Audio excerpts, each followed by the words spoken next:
මගින් LTT මගින් කරන්න බලාපොරොත්තු වෙච්ච දේ බැරි වුණා. දැන් ඒගොල්ලෝ ඒ නිසා බලනවා නැවත මේ රට ස්ථාවර වෙන්න දෙන්නේ නැතුව. සාමකාමී දේශපාලන වාතාවරණයේ ආර්ථික හිතවාදී වාතාවරණයේ දිගුකාලීනව ඉදිරියට වැඩෙන්න දෙන්නේ නැතුව නැවත කවර ආකාරයකට හෝ කොක්කෙන් බැරි නම් කෙක්කෙන් හරි තමන්ගේ රූපඩ පාලන තන්ත්‍රයකට මඟ පාද ගන්න. දැන් ඒක කරන්නේ කොහොමද? ඒක කරන්න ඕකේ සලස්කම මොකක්ද? තමුනාසල දන්නවා පෞද්ගලික පළාත් සභා නැගිටින පළාතේ පටන් අරන් දකුණු පළාත දක්වා එනකොට එක්සත් ජනතා නිදහස් සන්ධානයේ එක්සත් ජාතික පක්ෂය අතර තියෙන ඡන්ද පරතරය ලක්ෂ 25කට වැඩි. ඒ කියන්නේ උතුරු පළාතේ ඡන්ද නැතුව නැගෙනහිර සිට දකුණ දක්වා එන මැතිවරණ වල සංඛ්‍යාත්මක ගණන එකතු කරාට පස්සේ ලක්ෂ 25කට වැඩි. මේ වැඩි ඡන්ද ප්‍රමාණය කොහොමද අඩු කරන්නේ? ඒකට මොකද තෝරන උපාය? ඒකට මොකද තෝරන ක්‍රමවේද? ඒක තමයි දැන් ඔවුන් බලනවා වික්‍රමසිංහ මහතා දැන් තමුනාසල කවුරුද දන්නවා ලබන දැන් ඉදිරි කාලය වලදී ජනාධිපතිවරණයක් මහමැතිවරණයක් ඉන්න නියමිතව තිබුණා. මහමැතිවරණය කොහොම වුණත් ලබන අවුරුද්දේ අප්‍රේල් වලට කලින් එන්න තියෙනවා. ඊට කලින් ජනාධිපතිවරණයක් එන්න නියමිත බව අද සාකච්ඡාවට ලක්. දැන් ඒ අධිරාජ්‍යවාදී බලවේග බලනවා මෙන්න මේ කඩයිම මෙන්න මේ සංදිස්ථාන තමන්ගේ හැරවුම් ලක්ෂ්‍ය තමන්ට ඕන කරන න්‍යායපත්‍රය කරා ජාතිය අවතීර්ණ කරන අවස්ථාව බවට පෙනෙනවා. ඒ පෙරල ගන්න උන් ගන්න උත්සාහයෙන් ගන්න. තමුනාසල දන්නවා අද යුද්ධ පවතින කාලේ මේ රටේ ආරක්ෂක හමුදා ගැන රණවිරුවන් ගැන හටගැනිච්ච කතා කියන්නම් වාලේ කියපු උදවිය. එක්කෙනෙක් කිව්වා ඕන ගොනෙකුට යුද්ධ කරන්න. තව එක්කෙනෙක් කිව්වා කුප්පිකල කියන්නේ කැලෑවක්. තව එක්කෙනෙක් කිව්වා අලිමංගඩ කියලා පාමංගඩ යනවා මැදවත්ටි කියලා කිලිනොච්චි කියලා මේ මැදවත්ටි යනවා. ඊළඟට ආරක්ෂක හමුදාවන් කරන සටනට වචනකින් සහයෝගයක් දුන්නේ නැහැ. ඒ සටන යන කාලේ ලැබුවා ජීවන වේදම් සටන් පාට යුද්ධ සටන් පාටට වඩා උගණ ගන්න. ඒ වෙනුවෙන් හට්ටි මුට්ටි බලක් ගහන්න ඉන්න කිව්වා, හෝල් ගහන්න ඉන්න කිව්වා, පොලේ යන්න කිව්වා, විවිධ ක්‍රියාමාර්ග තෝරලා බැලුවා. ජාතියේ කේන්ද්‍රීය අවධානය යුද්ධෙත් එක්ක තියෙන අවධානය කඩලා වෙනවකට ගන්න. එක්දින වැඩවලට කරන අනිත් කට්ටිය කඩලා වෙනව අතකට ගන්න අවධානය. ශිෂ්‍ය ව්‍යාපාර උද්ඝෝෂණ පෙරපාලි අරලිය ගහමන්ත්‍රයට දැක්වුවා කේන්ද්‍රීය අවධානය වෙනවකට ගන්න. යුද්ධ තියෙන වෙලාව. ඒ නිසා මේ හැමෝම බැලුවා. එදා යුද්ධ තීරණාත්මක කාලේ මේ වගේම අසුභවාදී කතා පැතිරෙව්වා. ඔන්න දැන් යුද්ධ නැවතුවා. තමුනාසලට මතකයි අර එක වෙලාවක බරාවි ප්‍රහාර ගුවන් ප්‍රහාර නතර කරනු ලැබේ. දැන් අපිට තියෙන ලක්ෂ සංඛ්‍යාත ජනතාව බේරගැනීමේ සටනේ ඒක අපිට නිකන් කරන්න පුළුවන් කියලා කියපු වෙලාව නිවේදනය ආපු වෙලාව. මරණ ලතෝනි දුන්නා ඔන්න යුද්ධ නැවතුවා දෙවෙනි වැඩපරාජය පාවා දීම කළා. මට මතකයි ඒ වෙලාවේ රිවිර පත්‍රයේ සාකච්ඡාවක ජීවිසිල්ල මහත්තයා කිව්වා ඡන්දයක් ඉවරයි. ඒ කියන්නේ බස්නායක ඡන්ද ඉවරෙච්ච ගමන් තමයි ඔය නිවේදනය ආවේ. ඡන්දයක් ඉවරයි යුද්ධ ඉවරයි. ඒ සතිය හදිසිනීති විවාදයේ කිවියන්නලා කතා කරේ ජනතා විමුක්ති පෙරමුණේ නියෝජිතයෝ කතා කළේ යුද්ධ සම්පූර්ණයෙන්ම පාරලා දුන්නේ. නමුත් තමුනාසල කවුරුද දන්නවා ඒ මොකද උනේ? ඉන්දියාවේ බලවත් නිලධාරීන් තුන් දෙනෙක් කඩාගෙන ආව ආණ්ඩුව ජනාධිපතිවරයා. ඇවිල්ලා කිව්වා කරුණානිධිය අතර හතර ගානක් පැටලලා ඉන්නේ.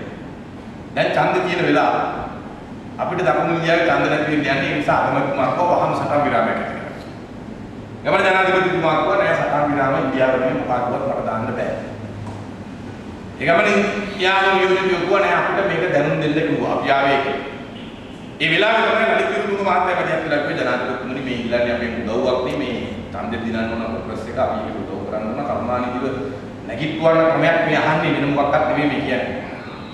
එහෙම ඇහුවොත් මම ඒ උදව්වක් කරන්න කියලා තමයි අර ගොඩ වේදකමක් හැටියට පොඩි නිවේදනයක් දුන්නේ කරුණානිධිව නැගිට්ටුවන. ඒ තමයි බරාවි ප්‍රහාර ගුවන් ප්‍රහාර නතර කරනවා. දැන් මෙතනින් එහාට මේ සිවිල් ජනයා මුදා ගැනීමේ වැඩේ ඒව නැතුව අපිට කරන්න පුළුවන්. යුද්ධ නවත්තනවා කියන්නේ නෑ බරාවි ගුවන් ප්‍රහාරයි නැතුව වැඩේ කරනවා. මේක කියා විතරයි කොහොමද දෙවන වඩම රච්චි පාවා කියන්නේ. ඒක කියනවා කරුණානිධි නැගිට්ටා. කරුණානිධි නැගිට්ට ගමන් ඉන්දියානු ආණ්ඩුව තිබිච්ච ප්‍රශ්න විසඳුණා. ඡන්දෙත් කරා කොංග්‍රස් එකක් දින්නවා. තොර ඉන්දියාවේ ප්‍රශ්නේ විසඳුවා. ඊට සතියකට පස්සේ එනවා රොබර්ටෝ බ්ලේක් මහත්තයා ආරක්ෂක ලේකම්තුමා හම්බෙන්න ඡායාරූප දෙකක් අත් දෙකට අරගෙන සැටලයිට් ඡායාරූප දෙකක්. මේ තියෙන්නේ කලින් සතියේ පුදුමාකර ප්‍රදේශයේ ෆොටෝ එක මේකේ ලොකු වලවල්නේ. මේ තියෙන්නේ මේ ඊයේ ගත්ත ෆොටෝ එක මේකේ තනි වලවල් තියෙනවා. මේ වලවල් කොහොමද හැදුනේ? බරාවිත් නැත්නම් ගුවන් ප්‍රහාරක් නැත්නම්. රොබෝටෝ බ්‍රේක් කියනවා මේ නිවේදනයේ නිකුත් වෙලා සතියකට පස්සේ මේ ෆොටෝ දෙකේ වෙනස උගන්වනවා. ආරක්ෂක ලේකම්තුමාට බලලා කියන්න හිතුණා සමහරලාට ලක්ෂ ගාණක් කියනවානේ මේ කකුසි වලවල් හරන නැති පුදුම සෙනගක් ඉන්නේ. එහෙම කියලා තමයි මේ බරාවිත් ප්‍රහාර ගුවන් ප්‍රහාර අපි ඉල්ල කරන්නේ නැහැ කියන මතය එයා ඉදිරියට කරගෙන. නමුත් කරන්න තියෙන හැම ක්‍රියාමාර්ගයක්ම අරගෙන තමයි මේ අන්තිම ලක්ෂ්‍ය තුන නිදහස් කරගන්න පුළුවන් මේ කෙටි කාලයක. දැන් ඒ උපායශීලී ප්‍රවේශයන් වැරදි විදියට අර්ථකථනය කරනවා. ඉන්දියාවේ ප්‍රශ්නේ විසඳන දීලා අපිට ප්‍රශ්නයක් ඇති කර නොගෙන ඒ උපායශීලී ප්‍රවේශයන් ගැන වැරදි අර්ථකථන ඇති කරලා හමුදාව අධෛර්යයට පත් කරා. ජන සමාජයේ යුද්ධයේ කෙරෙහි විශ්වාසයෙන් ඉදිරියට ආපු ජන සමාජය ව්‍යාකූල කරා. දන්න සෙල්ලම ඔක්කොම මේ බලවේග. ඒ විදිහට සටනට ඒ විදිහට සටනට වලගන්න.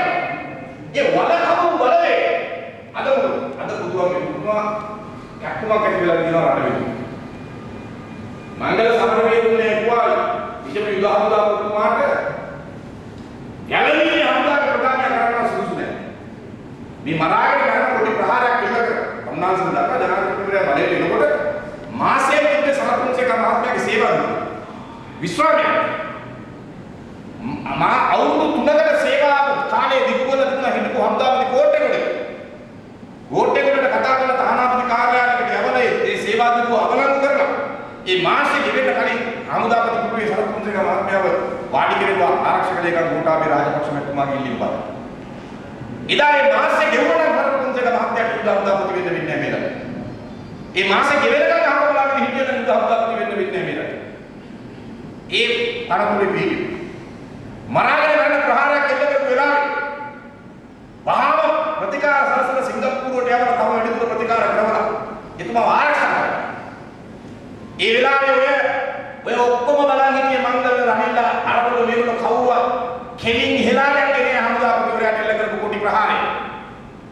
ඒගොල්ලෝ හිත යටින් බලාගෙන හිටියා හමුදාපතිවරයා ඉක්මනින් සූපත් වෙන්න කියලා බෝධි පූජා කියපු එක තරකවත් හිටියද ඔයකට? රනිල්ලා හෝ මංගලලා හෝ ඔය අද සරත්තුන්සේක මහත්තයාගෙන මහා කුතුහල වෙලන අය එදා අටගානික බෝධි පූජාවක් තිබ්බා.